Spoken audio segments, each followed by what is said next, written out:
துலாம் ராசி டிசம்பர் 22 முதல் டிசம்பர் 28 வரை வாராந்திர ஜாதகம். நிறைவான மற்றும் திருப்திகரமான வாழ்க்கைக்கு உங்கள் மன வலிமையை அதிகரிக்கவும். நல்ல புத்தகங்களை படிப்பதன் மூலமோ அல்லது யோகா மற்றும் உடற்பயிற்சி செய்வதன் மூலமோ உங்கள் ஆரோக்கியத்தை பராமரிக்க இதை செய்யலாம். இந்த வாரம் ராகு உங்கள் சந்திர ராசியின் 5வது வீட்டில் இருப்பதால் நீங்கள் எதிர்பாராத நிதி ஆதாயங்களை அனுபவிப்பீர்கள். இது உங்கள் நிதி நிலைமையை கணிசமாக வலுப்படுத்தும். இதன் விளைவாக ஒரு குடும்ப உறுப்பினருக்கு நிதி ரீதியாக உதவ நீங்கள் முடிவு செய்யலாம். இதை பற்றி நீங்கள் பின்னர் வருத்தப்படலாம்.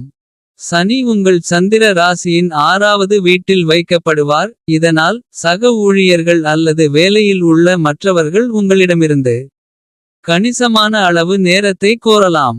அவசரமாக அவர்களுக்கு எந்த வாக்குறுதிகளையும் அளிப்பதற்கு முன் உங்கள் வேலை பாதிக்கப்படாமல் பார்த்துக் கொள்ளுங்கள். வேலையில் உள்ள ஒருவர் உங்கள் தாராள மனப்பான்மை மற்றும் கருணையை பயன்படுத்திக் கொள்ள வாய்ப்புகள் உள்ளன.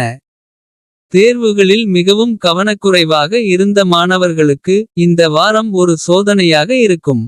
ஏனெனில் இந்த நேரத்தில் தேர்வுகளின் அழுத்தத்துடன் நீங்கள் புறக்கணித்து எதிர்காலத்திற்காக தள்ளிப்போட்ட அனைத்து பாடங்களையும் படிப்பது குறித்தும் நீங்கள் மன அழுத்தத்திற்கு ஆளாக நேரிடும்.